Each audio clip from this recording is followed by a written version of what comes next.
Hey everybody, welcome back to RPG Rookies, where we cover Dungeons & Dragons, tabletop role-playing games, dungeon crawlers, and all things fantasy. I am your dungeon minion, and today we have another video. We're actually starting a new series that I'm going to be calling How I Solo RPG, and I'll be covering different solo RPG or RPG-light experiences throughout this series, and I figured we start with this Choose Your Own Adventure classic called Fabled Lands by Dave Morris and Jamie Thompson. This series has been out for quite a while, and as I mentioned, this is a series, and this is the first book in the series, and it's called The War-Torn Kingdom.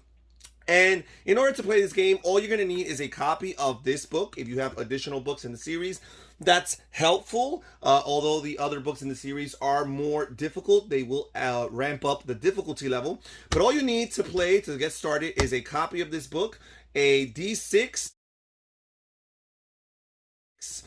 a pencil and eraser, and perhaps a dice tray, not even necessarily so, in order to cast your die. So let's start with an introduction to this book. So this is a fantasy themed game where players are going to be exploring the Fabled Lands, and the book actually begins with a map of all of the lands that encompass the land or the territory referred to as the Fabled Lands.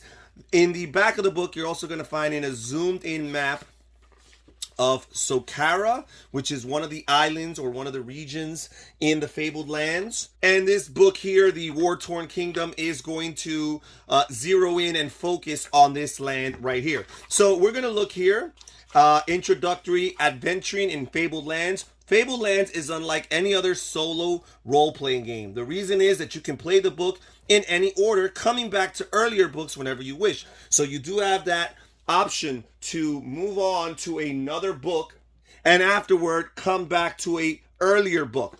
Now here it talks about the different abilities that players are going to have for their characters. They're going to have charisma, combat, magic, sanctity, scouting, and thievery.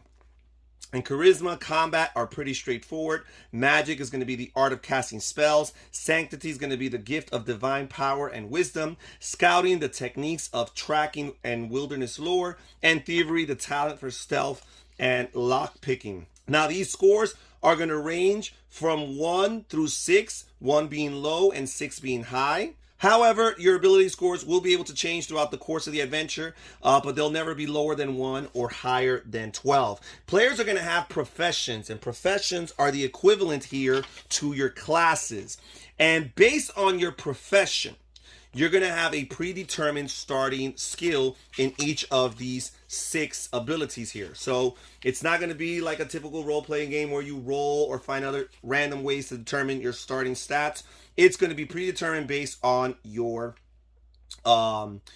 character and their profession. And I've decided to go ahead and start with a priest. I will be naming my priest Allegor, and he is a first rank. That's the equivalent of level. And his starting stats are 4 for charisma, 2 for combat, 3 for magic, 6 for sanctity, 4 for scouting, and 2 for thievery. Players are also going to have a starting stamina. That's the equivalent of your health or your hit points.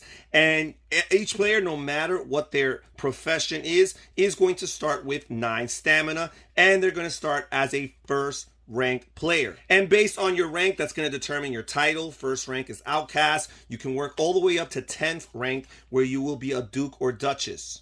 Now, possessions. You can carry up to 12 possessions. All characters begin with 16 shards in cash and the following possessions, which you can record on your adventure sheet: a sword, a leather jerkin, and a map. And the jerkin is going to give you a +1 defense modifier, which, according to the rules, your defense, your starting defense, is equal to your combat score plus your rank plus the bonus for the armor you're wearing. So their base starting defense would be equal to their combat, which is 2, plus their rank, which is currently 1. So the defense is only a 3.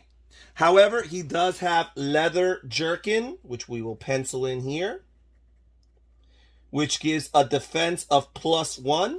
They start with a sword, that's the weapon, no matter what the profession. And they also begin with a map. Also, each character, as I mentioned earlier, is going to start the game with 16 shards, and shards are your currency. It's the money that you're going to be using throughout the game to buy lots of different things, properties, weapons, items, spells, and such. Okay, so we've got that. So there is their defense. Every suit of armor you find will have a defense bonus listed for it. The higher the bonus, the better the armor. You can carry several suits of armor if you wish, but because you can only wear one at a time, you only get the defense bonus of the best armor that you are carrying. Fighting. When fighting an enemy, you're going to roll 2 dice. So you're going to need 2 dice. I said you only need 1d6. You actually need 2. And you're going to add your combat score. In the case of the priest, his combat score is very low. It's a 2.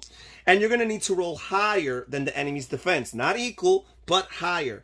The amount you roll above the enemy's defense is the number of stamina he loses. So the difference between your die roll and the number of their defense is going to determine how much stamina they lose. If the enemy is now down to 0 stamina, he is defeated. Otherwise, he will strike back at you using the same procedure, rolling the 2 and adding their combat score as a modifier. It talks here about using abilities. Fighting is often not the easiest or safest way to tackle a situation. When you get a chance to use one of your other abilities, you will be told the difficulty of the task. So again, lots of skill tests and challenges. You're going to roll 2 dice. You're going to add the corresponding ability, and you're going to see if you rolled higher than that in order to accomplish it. Equal will not be enough. It has to be higher.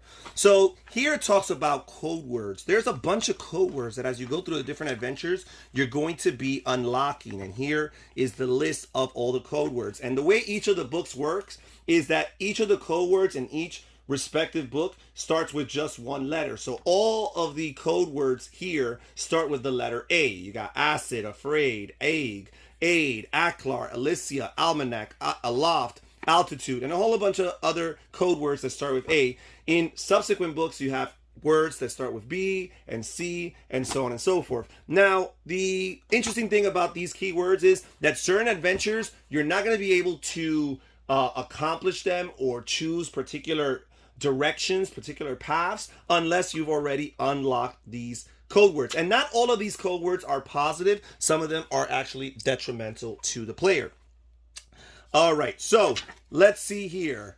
What happens if you're killed? If you had the foresight to arrange a resurrection deal, you'll learn about them later. Death might not be the end of your career. Otherwise, you can always start adventuring again with a new person. So that's when you are killed and you're down to 0 stamina, the game is theoretically over. Obviously, this is a solo RPG experience, so maybe you might want to mulligan that and figure something else out. But theoretically, you have lost the game. Okay, so what should I do? It talks here a little bit about traveling from one book to another, but we're only covering this book, so we're not going to talk about that. Are there any limits to stamina? There is no upper limit to stamina. Stamina increases each time you go up in rank. Wounds will reduce your current stamina, but not your potential score.